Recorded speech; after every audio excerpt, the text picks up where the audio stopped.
The B-29 pilot, who watched a Vietnam platoon fall into chaos, exactly as CBS filmed. The B-29's instrument panel flickered red through humid Vietnamese air, while warning lights cast shadows across controls that trembled with each thermal updraft from the burning jungle 22,000 feet below. Through the bombardier's window, I could see them, an American infantry platoon that had been moving with textbook precision just minutes earlier, now scattered across a clearing like broken toys, while a CBS camera crew continued filming footage that would never see a television screen. Radio static filled my headset with overlapping frequencies that weren't supposed to be monitored by aircraft, carrying voices I barely recognized as belonging to the same officers who had conducted our mission briefing with such careful attention to operational security just hours before. The smell of cordite and burning vegetation somehow penetrated our pressurized cabin, mixing with the metallic taste of fear that coated the inside of my mouth as I watched individual soldiers below making decisions that violated every principle of military discipline they had been trained to follow. Heat thermals rising from the triple canopy jungle created turbulence that sent our superfortress lurching through air thick with smoke, and something else, something psychological that seemed to seep through aluminum and steel to reach the crew compartment where 4 men sat in absolute silence, knowing we were witnessing something that would be erased from every official record, except the one stored permanently in our memories. Through my binoculars, I watched the CBS correspondent continue recording while chaos erupted around him, his cameraman capturing footage that would disappear into classified vaults before the film could be developed, documenting the precise moment when American military doctrine encountered something it had never been designed to handle. The restricted radio frequency crackled open without authorization, carrying transmissions that revealed the gap between what was happening on the ground and what would eventually appear in casualty reports filed through channels designed to maintain public support for operations whose real nature remained hidden from democratic oversight. This moment would be erased everywhere but in my memory. If you want the truth they tried to erase, stay with me until the end and subscribe. To understand why I was there that day, we need to go back to a cattle ranch in Wyoming, where a 12-year-old boy first saw a barnstormer's Jenny banking over mountain valleys that stretched toward Canada in endless waves of pine forest and grassland. That boy was me, and from that moment forward, everything else in my life became preparation for the day I would command machines that could carry American power to any point on Earth where enemies threatened values we had been raised to defend without question. My father raised Hereford cattle with the methodical persistence of a man who understood that some challenges required patience rather than force, working rangeland that had been in our family since territorial days, while teaching me lessons about responsibility and persistence that would prove more relevant to military aviation than anything I learned during the patriotic rallies that swept through rural communities, as America prepared for conflicts in places most of us had never heard of. The local airfield was nothing more than a dirt strip where crop dusters and mail pilots would land occasionally for fuel. But to my young eyes it represented connection to possibilities that exceeded the geographical limitations of mountain valleys and cattle operations. I spent entire summer afternoons watching those agricultural pilots work, learning that flying wasn't just about controlling an aircraft, but about reading conditions that existed beyond normal human senses. Wind patterns invisible to ground observers, weather systems that could be felt rather than seen, mechanical rhythms that meant the difference between successful operations and catastrophic failure. When the Army Air Forces began recruiting aircrew for the B-29 Superfortress program, I enlisted before graduation, motivated by patriotic duty, but driven even more by dreams of mastering machines that represented the pinnacle of American technological achievement. The recruiting sergeant, a tired man named Williams, who wore his ribbons like they weighed more than they should, looked at my test scores and farming background before announcing that I qualified for pilot training on the newest and most advanced bomber in the world. Basic flight training took place at fields across the American Southwest, where desert conditions provided year-round flying weather and vast expanses of empty territory offered margin for error that new pilots required, while learning to control machines that could kill them and their instructors with equal efficiency. The aircraft we trained in, PT-19s and AT-6s and UC-78s, seemed primitive compared to the B-29s we would eventually fly, but they taught fundamental principles about the relationship between pilot and machine that remained constant regardless of size or complexity. The first time I saw a B-29 Superfortress, she was sitting on the ramp at Walker Army Airfield in Kansas like a mechanical cathedral, her aluminum skin catching prairie sunlight and transforming it into something that seemed to transcend mere industrial achievement. Everything about her suggested power held in careful balance. The four Wright R-3350 engines that could carry enormous loads to altitudes where human survival required artificial support, the pressurized cabin that allowed operations above weather systems that grounded smaller aircraft, the remote-controlled defensive turrets that could engage threats from any direction with computer-assisted precision. Learning to fly her required months of training that went far beyond basic aviation skills, mastering systems so sophisticated that understanding them completely demanded study that approached academic levels of intensity. But more than technical competence, flying the B-29 required psychological preparation for participating in warfare conducted at scales that challenged individual comprehension. Missions that could last 12 hours or more, carrying ordnance loads sufficient to alter strategic balances across entire regions of the world. Deployment to Southeast Asia brought us face-to-face with a conflict that operated according to different rules than the strategic campaigns our aircraft had been designed to fight.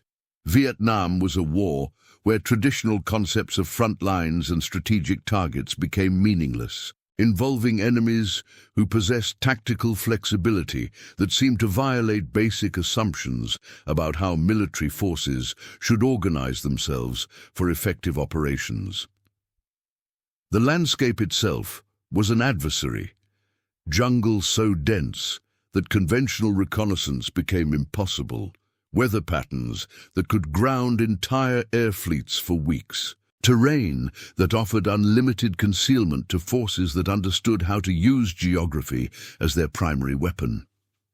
Our base at Utapao Royal Thai Navy Airfield was a collection of concrete runways and air-conditioned hangars surrounded by tropical landscape that stretched beyond the horizon in every direction, a technological island in an environment that seemed designed to swallow mechanical civilization and return it to the organic chaos from which it had emerged.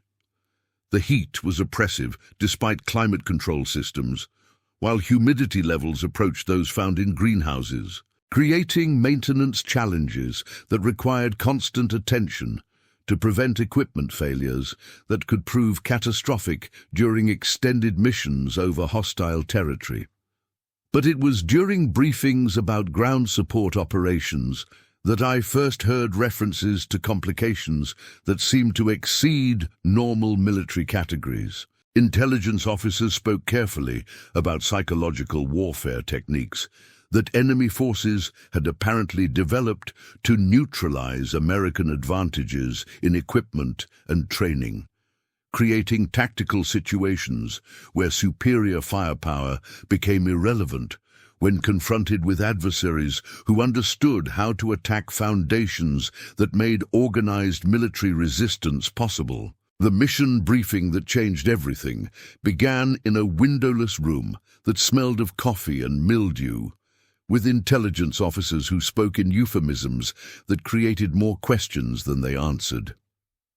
Colonel Sanders, who had replaced our usual briefing officer without explanation, used language that seemed designed to convey enormous amounts of information while avoiding direct statements that might be recorded or remembered accurately. He spoke about specialized documentation requirements and coordinated observation protocols, while carefully avoiding specific details about what we were supposed to observe or why strategic bombers were being used for missions that seemed better suited to reconnaissance aircraft. The target coordinates placed us over jungle terrain in War Zone C, near the Cambodian border, where enemy infiltration routes carried supplies and personnel through landscape that defied conventional interdiction efforts. But the mission timing seemed coordinated with ground operations that weren't described in our briefing materials, while radio frequencies included channels that required authentication codes, changing every few minutes, according to schedules none of us had been given access to. Most significantly, Colonel Sanders mentioned that CBS News personnel would be operating in the same area, conducting routine documentation of American forces engaged in standard reconnaissance activities. The way he emphasized certain words suggested that the presence of television cameras wasn't coincidental, but represented careful coordination designed to achieve objectives that exceeded mere public relations considerations. Flight plans included unusual restrictions about communication procedures and post-mission reporting, while ammunition loads were minimal, defensive rounds only, suggesting that our primary function was observation rather than close air support. Everything about the briefing felt like preparation for witnessing something specific rather than accomplishing conventional military objectives, and the questions that several aircrew attempted to ask were redirected toward technical details that had no bearing on the tactical situations we might encounter. Captain Morrison, who served as our navigator, had flown similar missions over the same area and reported anomalies that suggested enemy capabilities exceeding anything documented in official intelligence estimates. Ground units operating in the region had experienced coordination failures and equipment problems that seemed to follow patterns too consistent to be attributed to mechanical chance or individual human error. Medical evaluations of personnel who had served in the area revealed psychological trauma that didn't match conventional combat stress indicators. Weather conditions for the mission were marginal but operational. Low cloud cover that would provide concealment for our aircraft while restricting visibility of ground operations, creating navigation challenges that would require precise instrument flying throughout most of the mission profile. Monsoon season had begun, bringing daily thunderstorms that could appear without warning, while creating humidity levels that affected both human performance and mechanical systems in ways that couldn't be completely predicted or controlled. The flight to the target area took us over landscape that seemed designed to conceal whatever was happening beneath vegetation so dense that major military operations could occur without being detected through normal aerial reconnaissance methods. Rivers snaked through the jungle like brown scars, while occasional clearings revealed bomb craters from previous missions that were already being reclaimed by growth that seemed to erase human presence with organic patience that bordered on the deliberate. As we approached the coordinates, radio traffic from ground control began including references to CBS personnel who were apparently positioned to document American reconnaissance activities according to schedules that had been coordinated with our mission timing. The television crew was described as embedded observers whose presence had been authorized at levels that exceeded our security clearances, suggesting institutional planning that involved objectives beyond simple public relations or media access. Ground control vectored us into a holding pattern at 22,000 feet, high enough to avoid anti-aircraft threats that intelligence reports suggested were minimal in the area, but low enough to observe tactical developments through breaks in vegetation that allowed limited visibility of ground operations. The B-29 flew herself at that altitude, autopilot maintaining course and speed while the crew monitored instruments and scanned frequencies that carried communications between American ground forces and higher headquarters. Initial radio traffic suggested routine operations proceeding according to established procedures, with the reconnaissance platoon reporting progress that met expectations based on previous missions in similar terrain.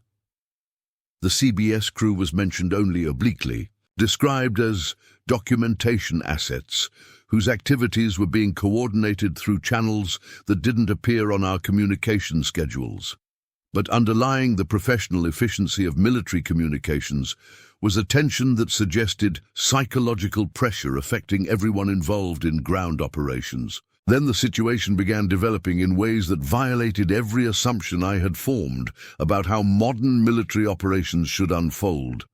The American platoon, which had been advancing with textbook precision through terrain that offered numerous tactical advantages, suddenly found itself dealing with circumstances that seemed to transcend normal categories of military planning or enemy capabilities.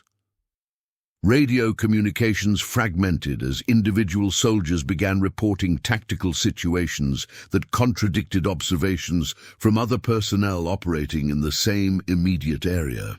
Squad leaders described coordination failures that affected equipment and personnel simultaneously, while platoon commanders struggled to maintain contact with subordinate elements despite using communication systems that should have remained reliable across much greater distances than those involved in current operations. But what made the developing situation particularly disturbing to observe from our altitude was the systematic nature of whatever was affecting American forces on the ground. This wasn't random equipment failure or the kind of tactical confusion that could be attributed to enemy action using conventional military methods. Something was happening that seemed designed to exploit specific vulnerabilities in American military doctrine, creating cascading failures that affected every aspect of unit effectiveness simultaneously. The CBS camera crew, according to radio intercepts from ground frequencies, continued recording footage, even as the tactical situation deteriorated beyond anything that could be attributed to normal combat stress or enemy harassment. Their correspondent was apparently providing running commentary for footage that captured the precise moment when American military superiority encountered something it hadn't been designed to handle effectively. Individual soldiers began abandoning positions without orders.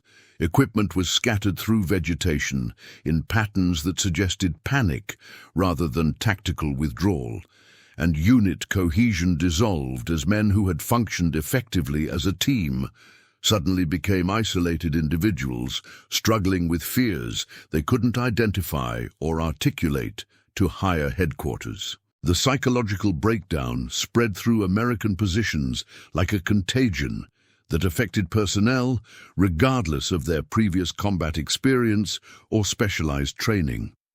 From our position in the B-29, suspended between earth and sky in a machine designed to deliver strategic destruction with industrial precision, I found myself witnessing the systematic dismantling of American military effectiveness through techniques that seemed to transcend normal categories of psychological warfare. The CBS crew was documenting something that would never appear on television, because admitting it existed would mean acknowledging that American technological superiority could be neutralized by adversaries who understood human psychology deeply enough to exploit weaknesses that existed below the threshold of conscious awareness. Radio frequencies that had been restricted throughout our briefing suddenly opened without authorization, carrying transmissions that revealed the gap between what was happening on the ground and what would eventually appear in reports filed through channels designed to maintain public support for military operations.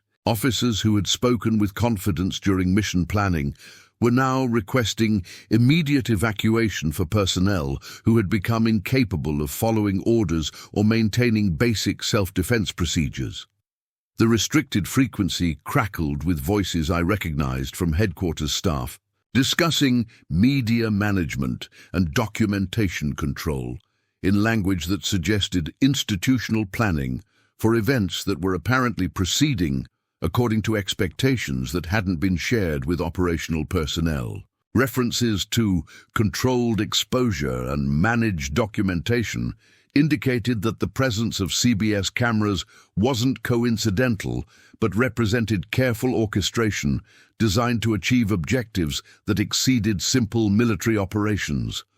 But most disturbing was the recognition that what we were observing from altitude represented problems that exceeded the scope of conventional military solutions. The American forces below were confronting challenges that traditional doctrine hadn't anticipated and couldn't address effectively, while the television cameras were recording evidence of vulnerabilities that would have profound implications for public understanding of American military capabilities. The CBS correspondent continued providing commentary for footage that captured individual soldiers exhibiting behavior that violated every principle of military discipline, while their cameraman documented equipment failures and coordination breakdowns that occurred with timing too precise to be attributed to mechanical chance. The television crew was witnessing the systematic destruction of American military effectiveness,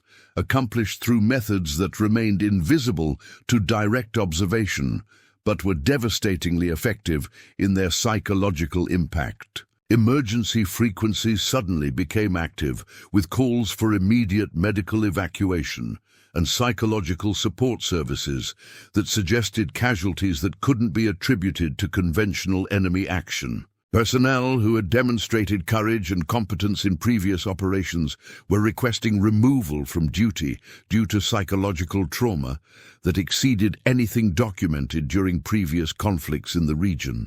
The flight back to base was conducted in absolute silence that seemed to affect our entire crew in ways that became apparent only during post-mission procedures that involved personnel I had never seen before, despite months of service at the same facility. Routine tasks that normally required minimal attention demanded conscious effort that suggested psychological pressure none of us were equipped to process completely without institutional support that clearly wasn't going to be provided through normal military channels. If you want more stories they never wanted recorded, subscribe and tell me where you're watching from. The debriefing involved officers who seemed more interested in ensuring that we understood security restrictions than in gathering intelligence that might prevent similar incidents in the future. They used careful language about operational compartmentalization and media coordination, while avoiding direct discussion of psychological warfare capabilities or enemy techniques that exceeded official parameters for Vietnamese forces operating in that region. Colonel Harrison, who conducted the primary debriefing session, was someone I had never encountered before, despite extensive service at multiple facilities in Southeast Asia. He spoke with the precise diction of a man who had spent considerable time developing questions that would elicit specific information while avoiding topics that might exceed our security clearances or reveal information that could compromise ongoing operations. Most significantly, all references to CBS personnel were handled through procedures that seemed designed to minimize official acknowledgement of their presence or activities. The television crew's footage was described as routine documentation that would be processed through appropriate channels without any indication of when or whether such material might become available through normal media distribution methods. Personal equipment that might have recorded audio or visual information was confiscated and replaced with official reports that summarized our observations in language so sanitized that anyone reading them would conclude we had witnessed routine reconnaissance operations involving minimal enemy contact and no significant tactical developments. Our crew logs were collected and substituted with documents that bore no relationship to the events we had actually observed. Security agreements were required that restricted discussion of mission details with personnel who hadn't been specifically cleared for access to information we had gathered, while rotation orders were processed that would separate our crew permanently before we could develop coordinated accounts of what we had witnessed. The institutional response suggested recognition that certain kinds of knowledge created liabilities that exceeded the value of any intelligence that might be gained through normal debriefing procedures. In the weeks that followed, attempts to gather information about the CBS footage or the ultimate fate of personnel involved in ground operations were redirected toward conventional topics that bore no relationship to the questions we were actually asking. References to psychological warfare capabilities or enemy tactical innovations were met with reminders about classification levels that precluded detailed discussion of operational methods or strategic implications. Medical evaluations revealed stress indicators that resembled combat fatigue, but without the physiological markers typically associated with exposure to conventional military threats. The psychological profiles suggested trauma that had been precisely targeted to exploit individual vulnerabilities, creating symptoms that were difficult to treat through standard military medical procedures while leaving no evidence of the techniques that had been used to create such effects. The nightmares began weeks after my return to civilian life. Quiet dreams where I circled endlessly above jungle clearings, while television cameras recorded footage that would never be seen by anyone except analysts whose security clearances exceeded democratic oversight. In these dreams, I could see individual faces among the scattered American soldiers, young men looking up at my aircraft with expressions that mixed confusion and terror, and something that might have been accusation for failing to intervene when intervention might have made a difference. But intervention hadn't been possible against adversaries who operated below the threshold of conventional military engagement, and that knowledge became the hardest part of carrying memories that couldn't be shared with family members who deserved explanations I wasn't authorized to provide. The CBS footage had captured something that challenged fundamental assumptions about American military capabilities, documenting evidence that would remain classified indefinitely, because releasing it would mean acknowledging vulnerabilities that no democratic society could confront without institutional changes that exceeded political willingness to address such realities. Sometimes, when television news reports show footage from other conflicts, I find myself wondering what else has been recorded but never broadcast. What other evidence exists of capabilities that exceed official acknowledgement while remaining hidden in archives that protect institutional credibility rather than historical accuracy? How many television crews have documented events that were too sensitive for public consumption? How many stories remain untold because telling them would mean admitting that American military doctrine contains vulnerabilities that technological solutions cannot address? The burden of being a witness to events that officially never happened carries responsibilities that extend beyond military service or patriotic duty. Sometimes it means preserving knowledge that might be the only evidence that certain events occurred, maintaining institutional memory that exists outside official channels because those channels weren't designed to handle truths that challenge comfortable assumptions about American capabilities and limitations. The day ended, the chaos ended, but the truth never did.